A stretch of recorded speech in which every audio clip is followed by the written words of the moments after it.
Pourquoi les journalistes, pourquoi les médias souffrent-ils de tant de discrédit depuis ces dernières années, en particulier en France? Eh bien, c'est la question à laquelle nous allons tenter de répondre dans le reportage que vous allez voir. En attendant, il nous paraît nécessaire de préciser ceci.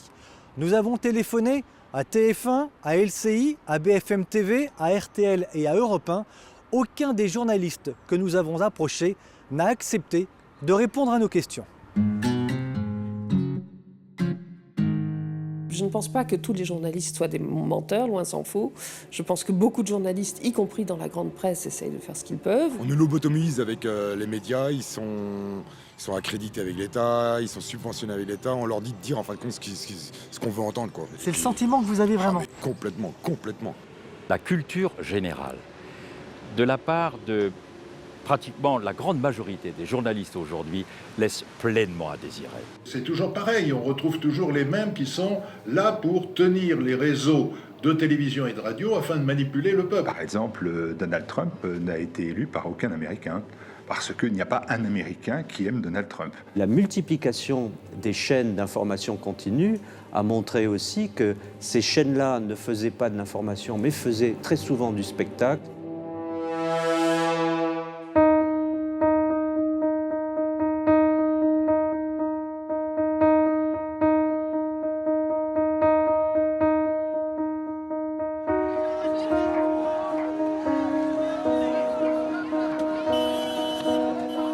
Donc il n'y a aucun moment où Oula. Oui, tout à fait. Sale temps pour la presse, sale temps pour les médias. Jamais les journalistes français n'ont eu si mauvaise presse. Et ces derniers mois, nombreux sont les journalistes à avoir fait l'objet d'intimidation, voire d'agressions. Il y a peu, une équipe de BFM TV quittait tant bien que mal une manifestation à Nantes. Il s'en fallut de peu pour que les choses tournent au pire. S'il faut bien entendu déplorer ce genre d'attitude, on peut tenter de l'expliquer. 19h, Nicolas Poincaré. Bonsoir Nicolas. Bonsoir, Bonsoir Monsieur le ministre. La défiance envers les journalistes est donc de plus en plus criante. C'est un fait. Les raisons en sont multiples. Commençons, si vous le voulez bien, par un fait d'actualité. Le 8 novembre 2016, et contre toute attente, Donald Trump est élu président des États-Unis d'Amérique, aux grandes dames de la presse française qui, 6 mois auparavant, déclarait vainqueur Hillary Clinton. Il y a eu, outre-Atlantique, un barrage médiatique fantastique, démesuré contre Trump. Et aujourd'hui encore, manifestement. Et aujourd'hui encore, alors même que Trump a bénéficié, et c'est le paradoxe, du soutien de tout l'appareil républicain. Il était quand même le candidat officiel. Ça n'était pas un outsider, c'est celui qui représentait le plus gros parti des États-Unis, ou l'un des deux plus gros, il n'y en a en gros que deux. Et ce qui s'est passé en France, c'est qu'on n'a pas cru une seconde à la puissance de cet appareil d'une part, et à la réalité des sentiments pro-américains des Américains.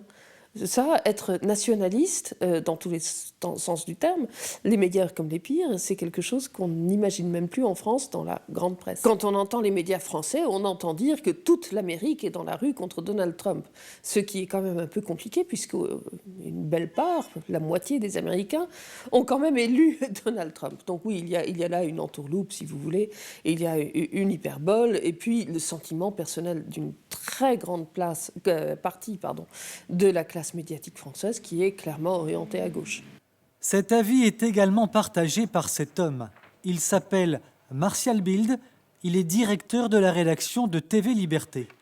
Nous l'avons rencontré dans les bureaux de cette télévision du web. Écoutez, il y a des choses qui sont simples. C'est l'incapacité dans multiples domaines de la presse d'être exactement le regard de ce qui se passe. Mais la volonté, par contre, d'imposer des points de vue, d'imposer et avoir des préjugés, avoir des sentences qui sont obligatoires. Il y a 1000 sujets sur lesquels je pourrais vous donner. Vous avez un exemple, exemples. justement? Il y a des exemples qui sont tout simples au quotidien. Par exemple, Donald Trump n'a été élu par aucun Américain, parce qu'il n'y a pas un Américain qui aime Donald Trump. Quand Donald Trump réunit du monde, ils sont pas beaux, ils sont pas intelligents, ils sont peu nombreux. Mais par contre, quand il y a des contre-manifestations, elles sont formidables, elles sont remarquables, avec des personnalités d'une grande pudeur comme Madonna ou d'une grande qualité d'âme comme Beyoncé, proche des pauvres. Le traitement à sens unique infligé en France à Donald Trump n'est pas le fruit du hasard. Selon certains, il serait le fruit d'une collusion entre les hommes d'État et la presse. Jean-Claude Bourret est une figure du paysage audiovisuel, incontestablement l'un des journalistes les plus célèbres de France. Journaliste à France Inter, rédacteur en chef et présentateur des journaux de TF1 puis de la 5, rédacteur en chef, enfin, à RMC. Jean-Claude Bourret a rapidement découvert, nous a-t-il dit, l'interpénétration entre le pouvoir politique et le pouvoir médiatique. Alors, je l'ai toujours dénoncé, mais de façon mesurée, parce que vous ne pouvez pas attaquer de front ceux qui sont beaucoup plus puissants que vous, sinon ils vous écrasent. Et vos patrons. Et ce sont nos patrons. Mais je l'ai toujours, pour ceux qui savent décoder un peu la façon de s'exprimer, je l'ai toujours dénoncé. Il suffit de reprendre. Et je ne l'ai pas dénoncé dans des journaux politiques, justement pour qu'on ne me dise pas « Ah, Bourret, c'est un type de gauche ou un type de droite. Il a parlé dans l'Humanité, donc c'est un type de gauche. Il a parlé dans le Figaro, donc c'est un type de droite. » Je l'ai dénoncé dans des journaux comme Téléstar, Télé 7 jours. Ça m'a valu d'ailleurs de perdre le journal de 20h sur TF1 au moment où il y a eu la grande manifestation en faveur de l'école libre, parce que j'avais fait mon métier de journaliste. Et malgré tout le système qui avait été mis en place par la gauche à l'époque, c'est-à-dire qui tenait l'agence France-Presse, ils avaient nommé les directeurs de l'information de toutes les grandes chaînes de télévision, mais moi, je suis passé par-dessus eux. J'ai demandé directement au ministère de l'Intérieur et au service de presse combien il y avait de manifestants. Et c'était pas dans les dépêches de l'AFP qui censuraient tout ça. Et donc, quand l'attaché de presse de M. Defer, qui était ministre de l'Intérieur, socialiste, m'a dit il y a au moins 800 000 manifestants, et que je lui ai demandé mais depuis combien de temps il n'y a pas eu 800 000 manifestants à Paris, selon la préfecture de police, puisque c'était un nombre officiel, elle m'a dit un quart d'heure après, depuis la Libération. Et j'ai commencé le journal de 20h un dimanche soir en disant Paris a vécu aujourd'hui sa plus grande manifestation depuis la Libération. Il y avait comme directeur de l'information le fils d'un député socialiste qui était passé du grade de petit reporter au grade de directeur de l'information parce que c'était la gauche qui revenait au pouvoir, qu'elle avait une revanche à prendre et qu'il fallait mettre des gens à nous, comme disaient les socialistes, pour tenir l'information. Il a failli avaler sa cravate. L'Élysée, on me l'a raconté après, l'Élysée lui a téléphoné fou de rage, mais qu'est-ce qu'il raconte Bourret? Et on m'a viré du journal de 20h. Et on m'a mis à la création de la télévision du matin sur TF1. Bonjour la France, bonjour l'Europe. Voilà comment se fait la démocratie et l'objectivité de la télévision en France. Les Français n'ont plus confiance en leurs médias, comme ils n'ont plus confiance en leurs représentants politiques, comme ils n'ont plus confiance dans les partis politiques, dans les syndicats, dans tous les corps représentatifs, dans tous les corps intermédiaires. Yvan Rioufol est une pointure du journalisme écrit. Journaliste depuis plus de 40 ans, éditorialiste au Figaro, Yvan Rioufol est aussi l'auteur d'une vingtaine d'ouvrages. Ses positions courageuses sur de nombreuses questions de société lui ont valu d'être durement attaqué par Marianne et en particulier par Jean-François Kahn.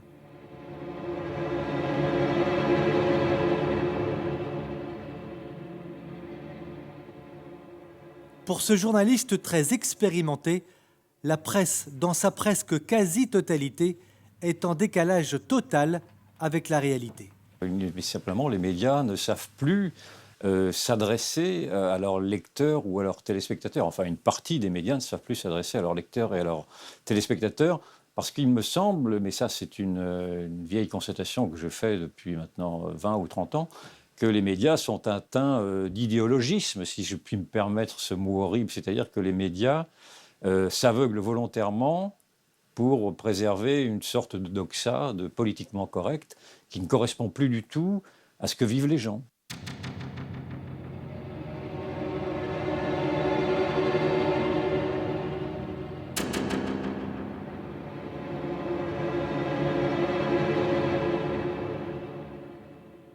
ils ne veulent pas voir quelles sont les grandes évolutions, les grandes fractures sociétales. Ils sont... Alors, naturellement, on va trouver des exceptions. D'ailleurs, j'en suis une, puisque je m'efforce justement à coller à la vie des gens. Mais je m'aperçois que de faire ce processus-là, ce processus élémentaire qui est d'être vraiment à l'écoute de ce que vivent les gens, ce processus-là est mal vécu, mal compris par une majorité de la presse, par cette pensée conforme, cette pensée commune, qui voudrait que l'on ne parle pas des choses qui fâchent. Et de ne pas parler des choses qui fâchent, en l'occurrence aujourd'hui, c'est de ne pas parler des grandes mutations sociétales, des grandes mutations identitaires, de ne pas parler de la crise de civilisation ouverte par le communautarisme, de ne pas parler de la survenue d'un islam politique, de toutes ces choses qui crèvent les yeux. Regardez, il y a aujourd'hui en France, nous sommes en janvier, fin janvier 2017, il y a 100 000 demandeurs d'asile recensés fin 2016. Ne croyez-vous pas que ça, c'est un sujet, plus qu'un sujet, un débat à la télévision, mais qui n'a pas lieu. Qui n'a pas lieu. Il y a tous les jours à Paris où nous nous trouvons 100 migrants qui arrivent. Ce n'est pas un discrédit que je jette sur les migrants.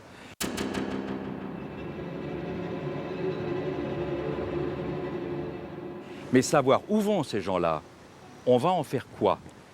Quelle langue va-t-on vite leur apprendre? Comment va-t-on les loger? Ce sont des problèmes de société extrêmement importants. Et selon vous, Robert Vernet, on n'en parle pas? On n'en parle pas. Alors, je vais vous dire, le discrédit aussi vient du fait que souvent j'entends dans mes nombreux travaux que je fais encore, oui, mais ils reçoivent des ordres. C'est tout à fait idiot. Les journalistes ne reçoivent pas des ordres, c'est beaucoup plus grave. Les journalistes essaient de faire passer leur propre message. Je ne dirais pas que chaque journaliste se laisse imposer la pensée unique et est interdit d'écrire ce qu'il désire. Je pense qu'il y en a beaucoup parmi eux qui écrivent tout simplement ce qu'ils pensent, hélas. D'autres, je pense, sont pressurés. Moi, j'ai entendu des confrères dire qu'ils ne pouvaient pas écrire telle ou telle chose dans le gros média pour lequel ils travaillaient. Et notamment sur les questions d'immigration. J'ai le cas d'une personne qui travaillait dans un média audiovisuel qui souhaitait parler de cela. C'était impossible. Je vous le dirais aussi de la part des magistrats. Un magistrat qui veut évoquer la proportion d'immigrés déracinés dans les prisons, il ne peut pas le faire. Je le tiens d'un magistrat. Il y a donc dans tous les domaines, dans tous, en fait, aujourd'hui, une obligation de penser. C'est ce que j'appelle la bien-pensance. Mais cette bien-pensance n'est pas seulement quelque chose de doux, de diffus, ce qu'on devrait penser. Non, c'est ce que l'on doit penser. Ça nous est imposé, et si l'on pense différemment, eh bien, on est hors course. Et des exemples, j'en ai à vous en vendre 100 000. Il est aujourd'hui plus difficile d'être pour la vie, que toute autre chose. Quand vous êtes aujourd'hui un homme politique ou un responsable ou un journaliste et vous dites « moi, vous voyez, un enfant, je voudrais qu'il vive. Je suis pour la vie, je suis contre la culture de mort. » Ça vous exclut définitivement d'une manière très dure. Et les médias sont co-responsables de cet aveuglement volontaire. En effet, oui, je persiste à dire que les médias se sont aveuglés et s'aveuglent volontairement parce que les médias sont devenus, et le journalisme plus particulièrement, est devenu une idéologie. Je le regrette bien, mais c'est une idéologie qui s'effondre comme toutes les autres idéologies. Globalement, l'opinion publique s'est toujours méfiée plus ou moins des journalistes. Mais si une fracture s'est peu à peu opérée, chaque jour plus profonde, c'est en raison d'affirmations dont il a bien fallu se rendre compte qu'elles étaient mensongères. Il y a eu des informations très orientées. La campagne anti-Trump en fut un bien bel exemple. Il y a eu l'effondrement économique que devait provoquer le Brexit, rappelez-vous. Le Brexit, eh bien, il va avoir des conséquences immédiates pour la Grande-Bretagne, pour le reste de l'Europe, on vient de le voir.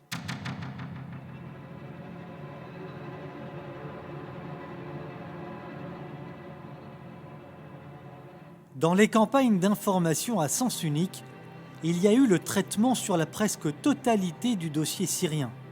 On s'apercevra ensuite que la plupart de ces informations étaient fausses.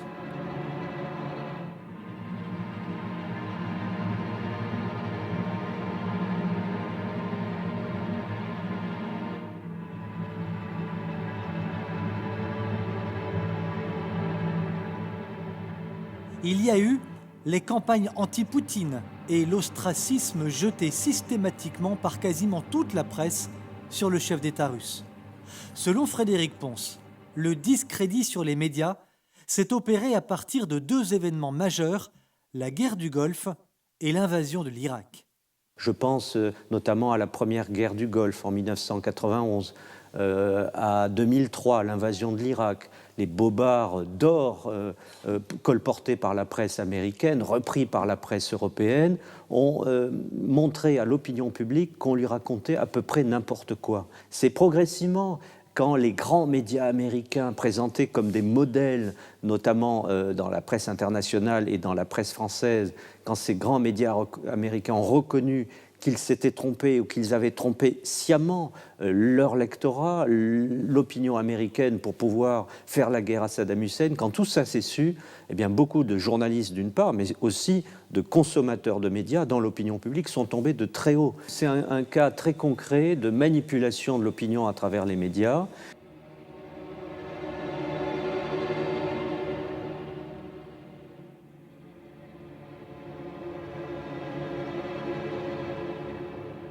Et progressivement, cette aura qui pouvait rester à la grande presse internationale, mais aussi à la grande presse française, s'est fissurée, s'est dégradée. Et la multiplication des chaînes d'information continue a montré aussi que ces chaînes-là ne faisaient pas de l'information, mais faisaient très souvent du spectacle. Résultat, les Français font de moins en moins confiance aux médias traditionnels. Le dernier baromètre créditerait la radio de 52%, la presse écrite de 44%, moins 7 points de confiance, et la télévision de 41% seulement, avec une perte de 9 points sur 12 mois. Seuls 24% des Français estimeraient que les journalistes résisteraient aux pressions politiques.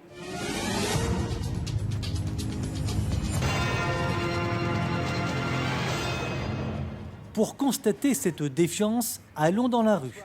Un simple sondage rapide, quelques questions sur un trottoir, suffit à démontrer rapidement ce que l'homme de la rue pense réellement de ce que l'on appelle de plus en plus, à tort, les grands médias. Mais en général, que du faux, que du raconteur, que du mensonge. Vraiment? Ah, vraiment du mensonge. Dans le sens où on nous lobotomise avec les médias, ils sont accrédités avec l'État, ils sont subventionnés avec l'État, on leur dit de dire en fin de compte ce qu'on veut entendre, quoi. C'est le sentiment que vous avez vraiment? Complètement, complètement. Nicolas Le Borgne est un agriculteur breton. Nous l'avions suivi durant les manifestations paysannes de l'hiver 2016. À plusieurs reprises, en marge de ces manifestations, ce dernier a été interviewé par la télévision publique notamment. Nicolas s'est rendu compte qu'on attendait de lui de l'émotion uniquement.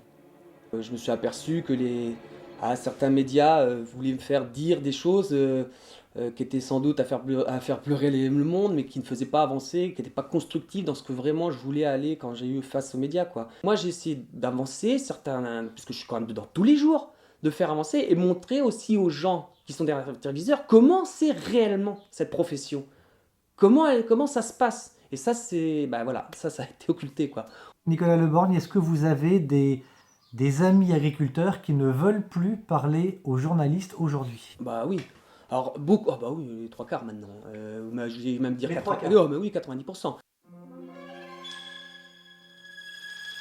Et donc, on se fiche de ce que pense son lecteur, on se fiche de ce que pense... Vraiment? Ah oui, je crois. Je crois vraiment qu'on se fiche de ce que pense le lecteur. Un jour, j'ai vu le responsable du journal Le Parisien. J'étais en Seine-Saint-Denis à l'époque, et le directeur du Parisien m'a dit « Mais vous savez, Le Parisien, ce n'est pas pour les Français que nous le faisons à cette époque-là. Les choses ont changé et les patrons se sont succédés. Mais ce que nous tentons à viser, c'est la population immigrée de la Seine-Saint-Denis. » Je lui dis « Mais attendez, c'est pas celle qui achète le journal. » Ça ne l'intéressait pas de celui qui achetait le journal. Car celui qui achète le journal, et la somme qu'il rapporte est infinitésimale par rapport à l'annonceur et par rapport au propriétaire.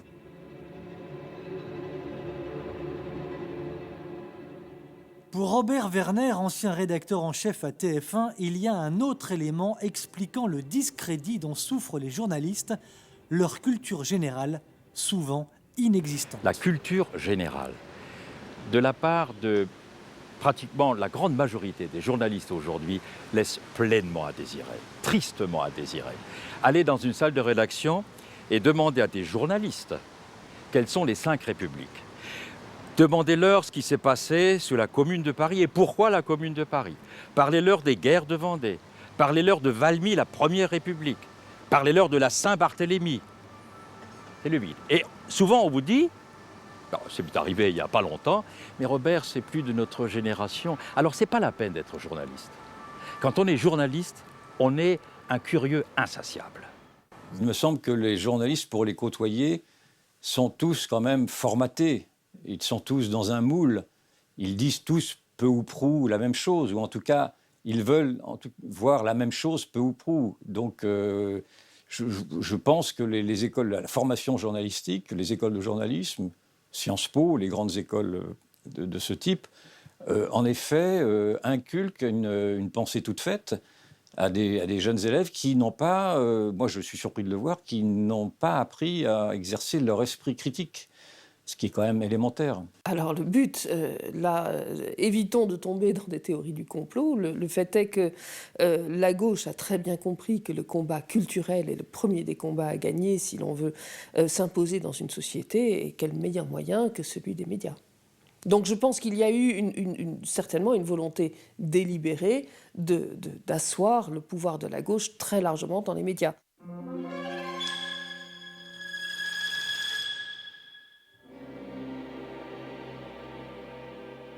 Dernier élément, et c'est l'un des plus importants. À côté de la presse écrite, subventionnée par les Français, à coût de centaines de millions d'euros chaque année, la propriété d'un nombre considérable de médias entre les mains de milliardaires. Alors il y a quelque chose qui est absolument incontestable, c'est que dans la tête des puissants qui dirigent le monde, c'est-à-dire des banques, des multinationales, il y a toujours le schéma suivant: si je suis propriétaire des médias, je pourrai censurer des informations qui me gênent et attaquer mes ennemis éventuellement, et faire la promotion des informations qui sont utiles à ma façon de voir la vie dans le monde, la vie en société, etc. Donc quand on regarde qui est propriétaire des grands médias dans le monde, je ne parle pas seulement de la France, ce sont toujours des milliardaires.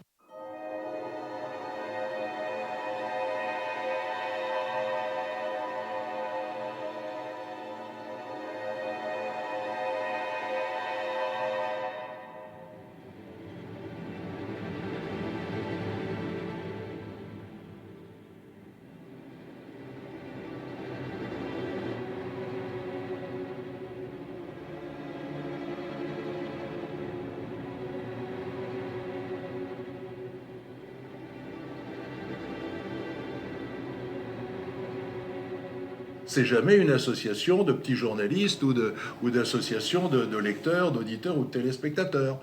Donc ça dit bien ce que ça veut dire, c'est-à-dire qu'on essaye de manipuler l'opinion mondiale.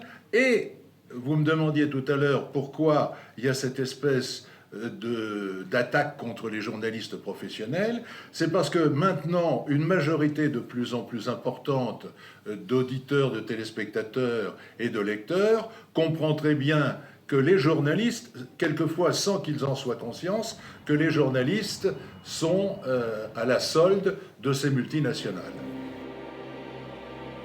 Responsables de leur propre discrédit, les médias traditionnels se retrouvent désormais face à une concurrence dont ils n'avaient sans doute pas mesuré les effets. Internet. On y trouve le meilleur comme le pire, c'est certain. Beaucoup s'inventent journalistes. Reste que les internautes peuvent y découvrir d'autres informations crédibles, établir leur propre jugement en dehors des anciens médias. Mais ce n'est pas seulement parce qu'on y trouve le pire qu'on est en train de s'attaquer au web. C'est parce que les réseaux sociaux, c'est parce que les médias de réinformation dérangent la pensée dominante et concurrencent fortement l'audience des médias traditionnels.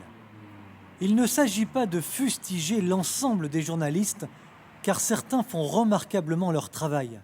Il s'agit essentiellement de dénoncer un système de pensée à la fois politique, financier et intellectuel. Voici l'Express, voici Ouest France et voici le journal Le Monde. Mais je pourrais aussi bien vous parler de BFM TV, de France Télévisions ou de l'agence France Presse. Pourquoi vous parler de ces médias?